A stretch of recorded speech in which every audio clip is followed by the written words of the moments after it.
What is up, guys? I'm your friendly neighborhood web war fanatic, and we are back here with another patented hero evaluation of the newest hero from Marvel Champions Agents of S.H.I.E.L.D. expansion, Nick Fury here. And if you guys do not know, Agents of S.H.I.E.L.D. has been delayed in the US, so I don't have the box yet. I have not played Nick Fury, but just like with Magneto, Iceman, and a bunch of other heroes, we know all their cards now, so I will be running them through my hero charts here, this evaluation system that I have for heroes, and I'm going to be predicting how strong Nick Fury will be. And I don't think I've ever been wrong actually so far for all the previous heroes, like with the Iceman one, the Jubilee one, the Magneto one. So I think I should be spot on. I don't know. I think this is a pretty good chart system, but we'll see what happens. I could still totally be wrong here. All the cards have been reviewed because Nick Fury and the Agents of S.H.I.E.L.D. expansion has officially been released globally as of, I think, yesterday. So yeah, we're gonna be taking a look at all the cards here. I do want to give a huge shout out to Fernando, who actually posted all the cards on Discord, and yeah, he's actually a channel member as well. So huge shout out to Fernando. Also shout out to Pickolicious, who sent me all the cards as well for me to kind of take a look at them, and this way I can do the hero evaluation because we see all of Nick Fury's cards. Okay, so before we get into that, I do want to go really quickly into how Nick Fury works because he's a very unique hero here. So Nick Fury, this is his hero card right here. 2 Thor, 2 attack, 2 defense, and he also has this upgrade that's going to come in play. It's a permanent upgrade here, and it's his suit form. So right here is the assault side, and as interrupt, whenever you attack, you can remove up to 3 threat from here, and this attack deals 1 additional damage for each threat removed. So basically, you can put threat on the suit form, and whenever Nick Fury attacks, either with his basic attack or with attack events, as long as it has that attack keyword, you can remove threat from the suit form and then deal additional damage. And then the suit form, if you flip the card over, you have the stealth side of the form. And on this form here, it's a force interrupt, so you have to trigger it. And it's only when you're in hero form, but when an enemy would attack you, the enemy will actually scheme instead. So place 1 threat from the activation here instead of on the main scheme if there is 5 or less threat on this card. So basically, the first part's going to happen all the time. So as long as the villain is about to attack you and you're in hero form, but your suit form is in the stealth side, it's going to scheme instead. And then the second part of the effect is only if there's 5 or less threat, then you can prevent one of that threat and put it on the suit form upgrade. But if there's more than 5 threat here, then you don't get to do that, right? Yeah, so if there's 6 or 7 threat on the suit form upgrade, which you can have, right? Because there is ways to increase that threat on the suit form upgrade. You won't be able to grab a threat whenever the villain schemes if you're in stealth mode. And in Nick Fury, this is alter ego side of the card. So you just put your suit form upgrade into play, assault side face up. As an action alter ego, you can change to a stealth suit form. And there's one more thing that's kind of complex with Nick Fury is that in his hero form right here, so he has 2 effects. The first one is a response. It's not force, so gather intel is after Nick Fury makes a basic Thor activation, so he has to use this basic Thor stat. You can place 1 threat on that suit form upgrade, whether it's in assault form or in the stealth form. And then for his force interrupt here, break cover, this one is going to be a little bit more, mandatory because it's forced. Whenever you attack, you have to change to a assault suit form. So whether you're using your, basic activation here, the 2 attack, or if you are using an attack event with that attack keyword, you, as a force interrupt, must flip over to the assault side of the suit form here.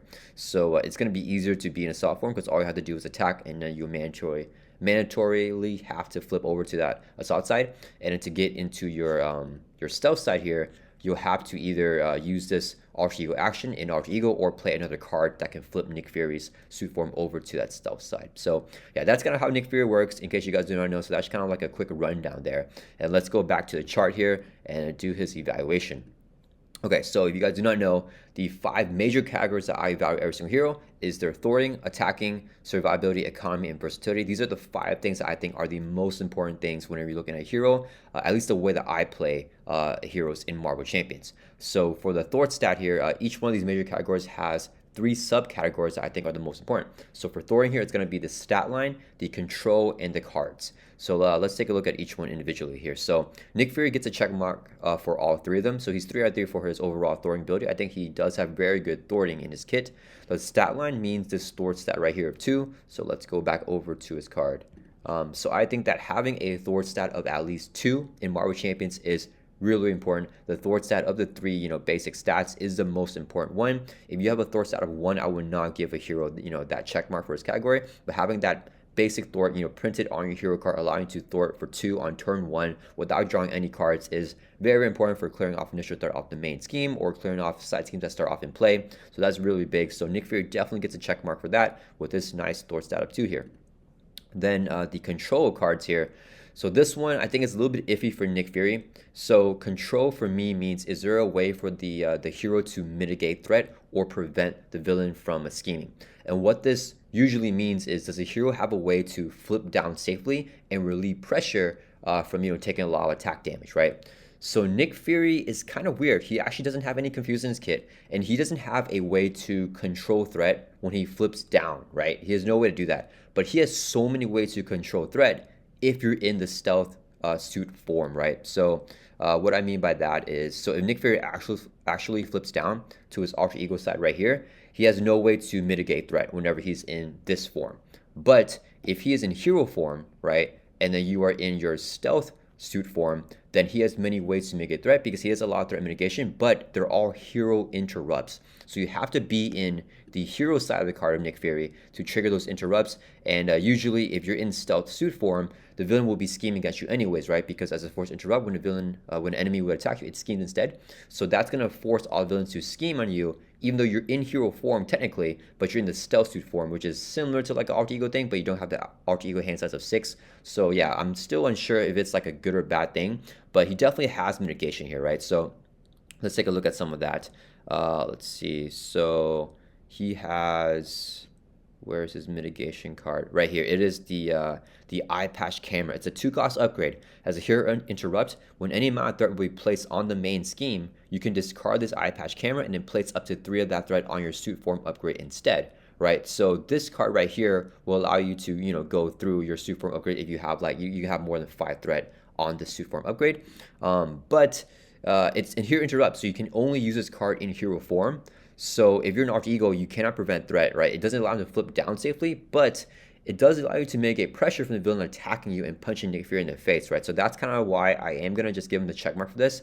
And also, in that stealth suit form, he has that forced interrupt, right? Where if you have 5 or less threat on this card, you can place one of the threat from the activation instead of on the main scheme, you can put it on the stealth suit form instead, right? So the villain's scheming for 3. Instead of just scheming for 3, they only scheme for 2 because one of that threat you put on the stealth suit form. But this effect will only trigger if you have 5 or less threat on this card, right? So that one's not as consistent, I would say, as the eye patch camera that we talked about earlier. So yeah, take that with a grain of salt. I'm not entirely sure how much good of the mitigation it is.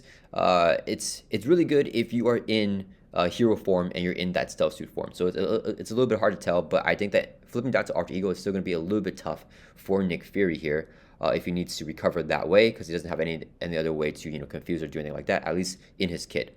And then he does have a card here called the Intelligence Analysis, which we're going to talk about a little bit later. But this card can also help you if you get a nasty treachery like in Advance where the villain schemes, right? And this one is actually Interrupt, so you can trigger this in alter ego or in hero form, right? So you can place an alter ego or hero form and trigger it in alter ego or hero form.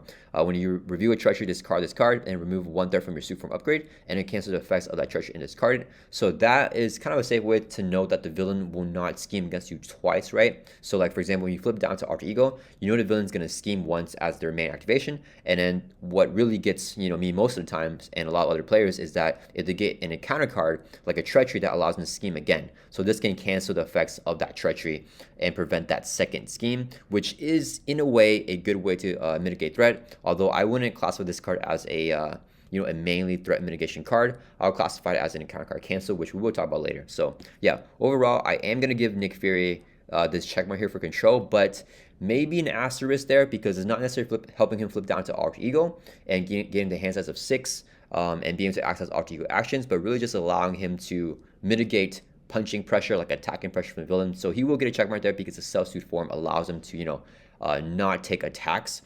Although it's tough to say because the villain will be scheming a lot more, and a lot of times scheming could be worse. So take that with a grain of salt. And for the third major category for thwarting, it's going to be the cards in your hero's kit. Do they have good thwart events? Do they have like a thwarting card that's good? Or are all their thwarting cards, bad, right? It doesn't necessarily have to be a thwart event, but just something to remove threat. And Nick Fury, I mean, very thematic, but he's definitely a great thwarter. So he has his 3 copies right here of the Covert Surveillance. So it's a 1-cost event, hero action thwart, remove 2 threat from a scheme, so just 1 for 2, which is okay. And then if you are in stealth suit form, you may place that threat on your suit form upgrade, which is always nice to build up threat on there. And otherwise, you may change your stealth suit form. So this is a great way for Nick Fury to flip over his assault form upgrade over to that stealth suit. So yeah, I think that this is going to be a key card for him to allow him to maintain, stay in stealth suit form if you have a lot of threat mitigation on the table and you want the villain to not attack you. Instead, you want him to scheme, right? So I think this is a great card. 1 for 2, it's decent. It's not a lot of threat removal, but just being 1 cost means that you can easily play that a lot, like probably every single turn and still do something else. So that's pretty nice. And this card isn't necessarily a thwart card, but Fury's flying card is, really good. It's probably the best card in his kit. It's a 2-cost support. As a hero action, you can exhaust the card, remove 1 threat from your suit form upgrade, and then ready Nick Fury. And he also gains area until the end of the round. So, he does have a thwart setup too. So this card right here does allow him to do extra thwarting, right? If you exhaust that card, you can ready him back up and thwart for 2 again. So, Nick Fury definitely has very good thwarting in his kit and a lot of cards that, facilitate that. So yeah, overall, I think Nick Fury is going to be a very strong thwarter, coming in with a 3 out of 3 overall score for his thwarting ability. Okay, so next major category for heroes in Marvel Champions is their attacking ability. So right here, the 3 subcategories for attacking, in my opinion, the 3 most important ones are big burst damage, small instances of damage, and the cost curve of the attack events. Like, can you play those attack events, right? So big burst damage, in my opinion, is very important in Marvel Champions because a lot of villains do not want to stay on their final stage for a long duration because they're so powerful. They hit harder, they scheme harder, and they have worse effects often, right? Venom Goblin is my favorite example of this because on his stage 3, if you flip him over, he'd use each player 3 face down encounter cards. So you have to review 4, right? Because he's gonna do you 1 more during the encounter step, and those 4 encounter cards can end the game for a lot of heroes. Probably any hero if he gets the worst cards possible. But yeah, so you want to have burst damage for a lot of heroes to in 1 turn defeat that stage 3 villain and just defeat them on the flip. So that is an important category. And Nick Fury, in my opinion, is definitely lacking in his burst damage. He does not have that. So if we take a look at his cards here again, he does have attack stat of 2, and then he can add damage here, right? By removing 3 threat here, you can do additional damage when he attacks. So you can do 5 damage, and then you can ready him up with his flying card, swing for another 2, or plus up to 3 more, so potentially 5, right? The thing is, I don't think that it's going to be that easy to build that much threat on your assault form. So if you can get 20 threat on this card, then Nick Fury can swing for 5, ready up with the card, swing for 5 again. If he has other rays, he can swing for 5 again, and each time he plays an attack event, he can also add 3 extra damage to that attack event. But if we take a look at his attack events, they're not the most damage, right? So the concentrated fire here, it's a 2-cost event. Hero action attack, do 4 damage to enemy. The attack gains range. If this attack defeats the enemy, you can choose either place threat on your suit form upgrade equal to the enemy's printed scheme, or change your stealth form. So it kind of gives you a way to, add extra threat to your suit form upgrade, or another way to change your stealth suit form, but only if you defeat an enemy, right? So this would usually be for defeating minions. It's not going to help out too much for extra burst damage. If you're ready to go for the final push for a villain, it's just going to be a 2 for 4, which isn't the most damage, and it's only 2 copies of the card, so it's going to be a total of 8 damage there. And he also has a 3-cost spray fire here. It's 2 copies of this card. It's a hero action attack as well. Choose a player. Deal 3 damage to a villain in each minion engaged with that player. This attack gains range, right? So for just strict damage on the villain, this is not that good, right? It's a 3 for 3 effectively. If you're swarmed with a bunch of minions, it's really good because you can clear off all those minions. But yeah, if you're doing this 3 for 3 right here and you have, a bunch of threat on this, you can potentially make this a 3 for 6. But yeah, even then, I think that with the economy that Nick Fury has, it's going to be difficult for him to garner, 21 plus damage in 1 turn. He has to play all the attack events. He needs a lot of threat on the assault suit form upgrade. So overall, I don't think that Nick Fury has big chunks of damage, at least easily enough for me to give him a category on this big burst damage here for the attacking subcategory. Okay, so next most important thing for attacking, in my opinion, is small instances of damage. So what I mean by this is ways to, get rid of stun, right? Because if you're stunned, if you can attack or play like a really cheap attack event, that you can get rid of stun and you can attack again.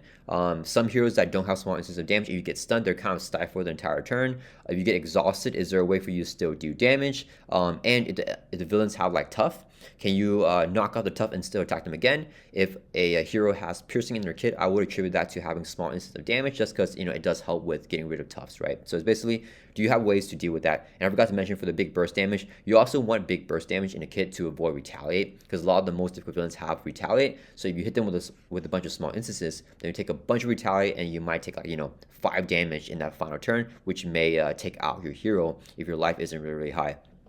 So yeah, there's pros and cons of having big burst damage and small instances of damage. And basically, in a hero kit to be fully rounded, you want both. You want both big burst damage, and you want to have small instances of damage in that kit. And Nick Fury definitely has those small instances of damage. Like we talked about earlier, the reading with his flying car is just massive, right? That is huge. Being able to, attack for 2 here, and then ready up with the car, swing for 2 again is really good. He has cheap events with the concentrated fire here, and then the spray fire here. I'm being able to do AoE damage to defeat minions. That's really good. I forgot to clarify here with the small instances of damage. This will also help out with minion control, right? Having ways to control the board against minions is really good, and will attribute to give him a check mark for this. So Nick Fury definitely is way above the curve in having small instances. He has a minion control. He has cheap attack events. He can ready up on demand with his flying car. Definitely getting a check mark for that. And then the last thing here is going to be the cost curve of Nick Fury's attack events.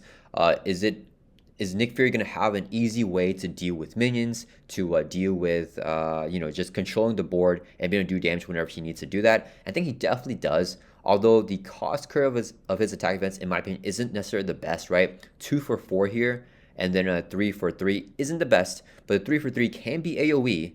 And then even the 2 for 4, you can add additional damage with his assault form upgrade, right? So he kind of has the ability to, whenever you want, remove threat from there and do extra damage with the concentrated fire. And even with his basic attack, right, he can swing for 5 instead of just, swinging for 2. He can ready up again with that flying car. So I think he definitely has a good cost curve. It won't feel like, oh man, I can't afford to handle these minions here. Like if you have a minion with 7 health, it's definitely not going to feel too bad for Nick Fury to play concentrated fire and then remove 3 there from here to defeat that minion. If you have a minion with 10 health, he can use a basic activation in combination with a concentrated fire or something like that to handle that minion, right?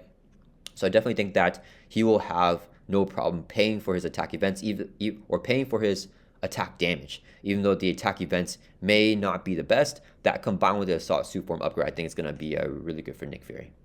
All right, so overall, he has a total score of 2 out of 3 for his attacking ability. Definitely a good attacker. Could do a lot of small instances of damage. I think that for the final big push, he might have a little bit of trouble if you are using the threat on a super form upgrade as economy, which you kind of need to be doing as Nick Fury to maximize the full value that you want to play him. But if you have the most time in the world, I think that Nick Fury can definitely set up enough threat on a super form upgrade to get the burst damage. But I still think it's going to be a little bit tough for him to do that. Way more. It's probably going to be like more than an hour game, like an hour, 30-minute game, and just really taking your time to do that.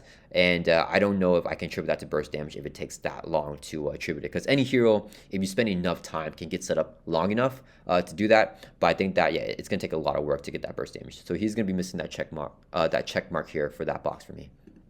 Next, for Nick Fury's survivability, the 3 most important subcategories for survivability, in my opinion, are going to be the identity card. So the identity card is, can his hero survive on their printed identity card if you draw into no allies, draw into no defense events, or no cards that help give you survivability? Can you still survive on a turn 1, right? Does your hero card have a way to help you survive? And Nick Fury is missing that checkbox for me. So this one was a little bit hard for me to evaluate because Nick Fury is a little bit weird, right? I would consider his suit form upgrade as a part of his identity card because it is a permanent, upgrade that starts off in the game in play for Nick Fury. And if you are in your stealth suit form right here, right, it is a form of survivability because the villain won't attack you. You'll never die. The villain will just scheme instead. But I'm not sure if I consider this the same as giving heroes survivability on their printed, hero card, because you're just having the villain scheme instead. So that would be the same thing as just spending your turn in Alter Ego and not flipping over and just allowing the villain to add threat, which really isn't a good thing for the villain to, just get a free, scheme activation. So that's kind of why it's a little bit iffy here.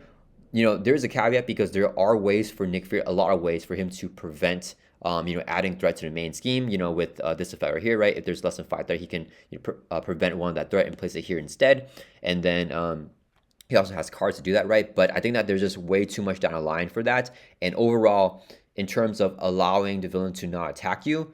If they scheme instead, I won't consider that like, okay, well, you're fine, they won't attack, because any hero, even if they don't have the suit form upgrade, they can just stay in their alter ego, which will prevent the villain from attacking them. So that won't be a way for me to consider that to be, survivability on a hero card. And other than that, he doesn't really have anything else. Nick Fury's alter ego here, recovery of 4, hence has a 6-10 hit points. That's just, the standard. He does have above average recovery, but his hit points are just regular.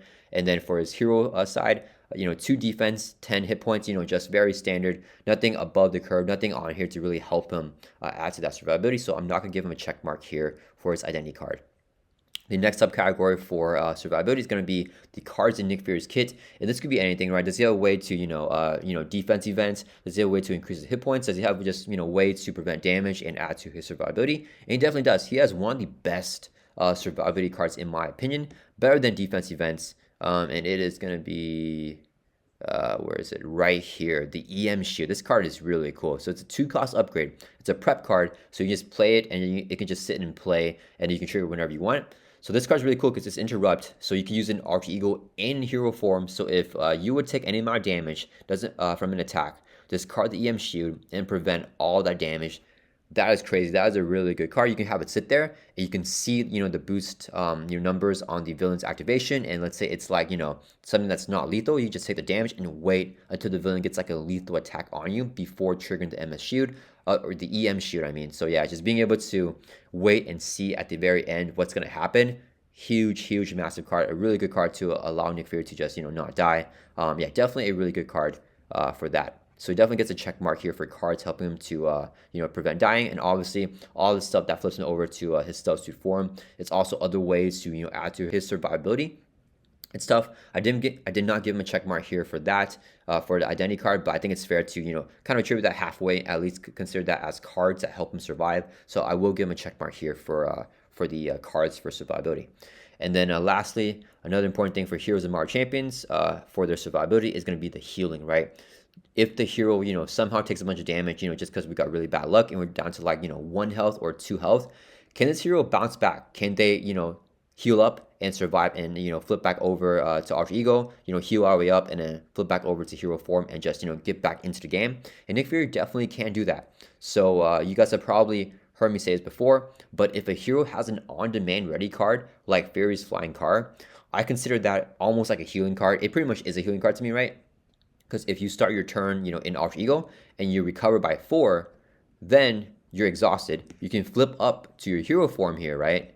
And then you can just exhaust a flying card to right back up and still use your basic activation to attack or thwart or do whatever you need to do.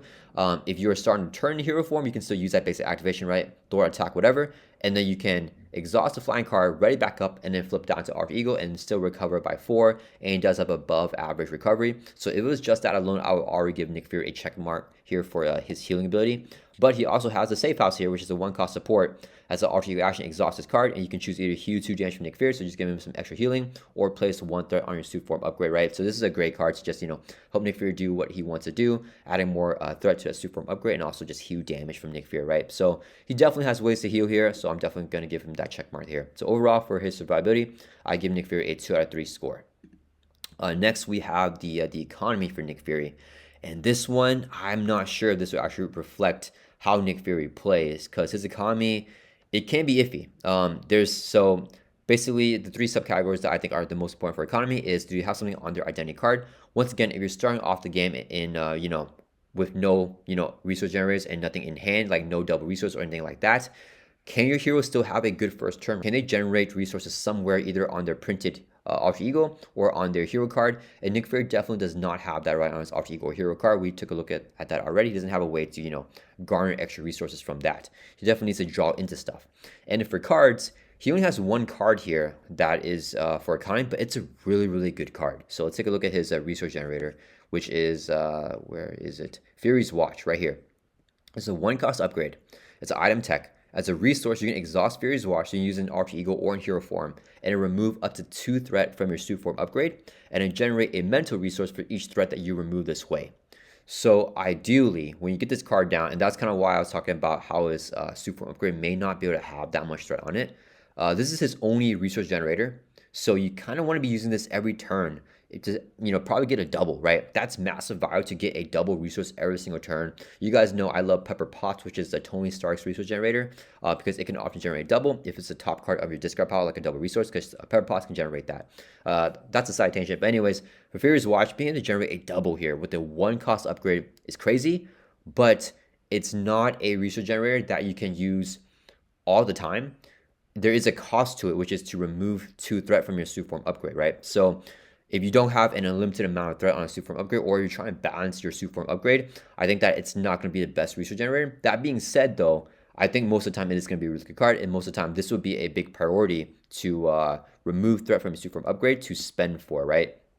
Removing your suit form upgrade to do extra damage from an attack, that's usually not going to be the biggest priority during the longest durations of the game, right? During the early to mid game, that's really gonna be for late game when you're ready to do that push or something like that. That's where the extra damage is gonna be the most important. But I think that having the extra economy every single turn, even for a final push, it's always gonna be useful, right? To play more attack events, right? So this is a really good card, but this is the only way for Nick Fury to have any extra resources in his entire kit. He has no doubles or anything else like that. Nothing on his printed hero card or anything like that, right? So I am going to go ahead and give him a check mark here for the cards, just because that is an amazing resource generator, but he only has 1 copy of that, right? So you can only generate 1 mental or 2 mentals with that 1 card every single turn. So it is good, but there is a cost to it, and yeah. And lastly, it's going to be the cost curves of Nick Fury's like overall his entire kit. So is he going to feel very expensive to play? Can he actually afford the kit, right? So even if the hero has a very expensive kit, but they have the economy to afford it, like a Magneto, for example, that's fine. I'm still going to give him a check mark for that. So Nick Fury's kit is not that expensive, right? He has a bunch of 1-cost story events here, right? His attack event, the 2 for 4 is, pretty cheap. This is cheap as well, being 2 cost. The flying card, 2 cost already is really cheap. 1 cost safe house, 0 cost intelligence analysis, right? He overall has very, very cheap cards. The most expensive card is a spray fire here, being a 3 cost event. But this card is situational anyways, right? Like if you don't have a bunch of minions, then you don't need to play this card anyways. So overall, I think Nick Fury does have a very good cost curve. Oh, and I forgot, he does a Maria Hill here, his identity specific ally, which is also a 3 cost ally. But she's really good. She has a great effect here as well. So yeah, I think overall, he definitely does have a good cost curve. So I give him a score of 2 out of 3 for his economy. This one is going to be the most iffy one, right? That economy, because I feel like it's very contingent on getting out his watch, that resource generator. Because if you don't have that out, I feel like Nick Fury is going to be a little bit difficult to manage his economy. But once that is out, once he gets going, it is not going to be too bad. So I think a 2 out of 3 score is fair for that. And lastly, it's going to be Nick Fury's versatility here. And here are the 3 subcategories that I evaluate a hero's versatility with. And the first one's going to be the in-game versatility. Does this hero have a lot of flexibility in-game? Can it do a bunch of different things? Like, can they play with a bunch of allies? Can they play this way? Can they play rush? Can they play build? Does the hero feel like it has to do a specific type of like streamlined thing? Or can they do whatever they want? And I don't think that Nick Fury is going to have that in-game versatility. Just looking at his suit form upgrade, I feel like there's going to be a very delicate balance in how Nick Fury is played, and it's going to take a lot of thinking, a lot of considering, and always managing the threat on the suit form upgrade, right? And not just that, but managing which side of the suit form upgrade that you're on, right? Because do you want to be on this side because you have threat mitigation cards in your hand and you don't want a villain to attack you? Or do you want to be on this side because you have to deal with minions, right? One of the things that I always look at for not having flexibility in game is if a hero has a bunch of force interrupts. And Nick Fury has force interrupt, break cover. When you attack, you have to change to your assault suit form. So if this wasn't forced, it would be great because then you could choose. You'd be like, I don't want to change, but you have to do it, right? So even if you don't want to change, because you want to stay in your stealth suit, because for example, you want the villain to scheme against you, you have to change if you want to take care of this minion or do damage to the villain, right? Same thing with the stealth suit form right here, right? It's a force interrupt, so when an enemy would attack you, you have to let the villain scheme instead, and maybe you want the villain to actually attack you because you have an ally to block for you, right? But if you're in that stealth suit form upgrade, that enemy will have to scheme instead, right? So I think that forced Nick Fury to not have as much flexibility, and then also managing all the threat on his suit form upgrades, right? Do I want to use that extra threat on the suit form upgrade to generate a resource with my Fury's Watch, or do I want to use it to do extra damage whenever I attack with the assault suit form upgrade, right? And then just managing all of that. Don't want to add more damage to concentrated fire and stuff like that. I think that's going to be a little bit tough to balance. And I think that makes Nick Fury a little bit not as much of a flexible hero as other heroes in the game. So he's not going to get a check mark here for that. And then the next category is going to be the cancels here. Does this hero have a way to cancel encounter cards? And this for me is an important category for the versatility of a hero, because it allows a hero to, do whatever they want and have freedom to do things, and then, take more risks and then not lose a game, because if you get a game ending card, you can just cancel it, right? So like, for example, let's say you have a bunch of minions on the table and you have like a bunch of side schemes, and the main scheme, may pop if the villain gets an advance, right? Well, if you know that the villain will might get an advance and the main scheme may pop, then you have to remove threat from the main scheme and you cannot deal with those minions, right? But if you have an encounter card cancel, you can just take care of all the minions, and then if you know that you're going to get, an advance, it doesn't matter, you can still cancel it, right? So having that freedom and flexibility to do that definitely adds to versatility of a hero. And Nick Fury has, in my opinion, possibly one of the best encounter card cancels in the game, if not the best one. You guys know I love upgrades and supports. I think that they're way more consistent than events, because you don't need to have them in your hand. You just have them in play whenever the triggering condition is met, right? So zero cost upgrade, intelligence analysis, prep, skill, interrupt. You use an alter ego or in hero form. When you review a treachery, discard the intelligence analysis and remove one thing from your set suit form upgrade. Cancel the effects of the treachery and discard. So all the effects, if it has surge, cancel it. The one real effects, cancel it. Cancel everything on any treachery and discard it. That is a crazy good card. Zero cost to play. So if you draw this card, just put it down and you have that, safety net if the villain would attack and kill you, or if they would scheme and, win the game by finishing off the main scheme, right? Really good card. One of the best in the game, because you don't need to draw into it, right? Or you don't need to hold onto it in your hand. I mean, if you just draw into it and you just play it, you can just leave it in play. It does not clog up the hand size. Really good card here. Definitely going to give Nick Fury a check mark for that. And then finally, for versatility, I think this one is kind of the least important one, but does this hero have versatility across every single aspect? Can Nick Fury play in different aspects? And I think that he definitely can, right? His kit, I think, is pretty self-contained as it is. He has a lot of ways to mitigate threat and remove threat just within his kit, so he doesn't necessarily need to play in justice or in leadership. He can play in any aspect, in aggression, rush, do a bunch of damage. He can play in protection, he can play in pool. I think that his kit definitely covers everything that you want a hero to do, and he doesn't need extra cards from aspect cards to help him feel like a complete hero. So yeah, this is my total, evaluation here for Nick Fury. And most of the time, if a hero is missing, 4 check marks here, I do give them an evaluation of an A tier hero. So once again, this is my prediction here for Nick Fury. I don't know for sure yet, but I think looking at his kit here and seeing all the cards that have been reviewed, all the cards in his kit, I think that Nick Fury does look like a very solid hero. I think he's going to be an A tier type of hero. I think he's strong. I think that the biggest thing is, he's going to be difficult to pilot, I think, because of trying to manage, that suit form upgrade and the inflexibility of those forced interrupts, right? Knowing when you're going to have to trigger the forced interrupts and when you're going to have to do certain things and playing around that, I think is going to be the key to unlocking Nick Fury. But overall, his kit definitely has a lot of everything, so he has a pretty good score here. And this is actually a really interesting, check mark curve I've never seen for any hero that I've done, where they have like this kind of like thing right here, where it's like these 2 second columns are like completely maxed out, and there's one here on the Thor one. That's a really interesting curve. Usually there's like a bunch of holes everywhere, right? And that's not anything in particular, right? There's no like particular reason for that. It's just like the way that I put the stuff, right? Like for attack, I put the burst damage here, small instance of damage here, and the cost curve of the attack events here, right? It's definitely not any particular reason, but yeah, I think that's very interesting seeing this, kind of neat type of curve for these check marks. But yeah, I hope you guys all enjoy this video. Let me know, for those of you guys that have played Nick Fury and have gotten a chance to play him, what do you guys think? Do you guys agree with this? Is this kind of how Nick Fury plays, or am I completely off the mark, right? If I am off the mark, you guys know I will make another video, saying how I was completely wrong, but I have not done that yet, because so far all the other stuff, I think I've been pretty dead on about for the other hero evaluations, or like predictions for the hero evaluations, just looking at all their cards and evaluating how their cards work. But yeah, let me know what you guys think about Nick Fury's kit. For those of you that have been playing him, have you been enjoying him? For those that have not seen him yet, what do you guys think about him? Do you guys think he will be an A tier, a very powerful hero, like near the top, or does he look a little bit weaker, or even like an S tier hero? Let me know what you guys think, and I'll see you guys all in the next video.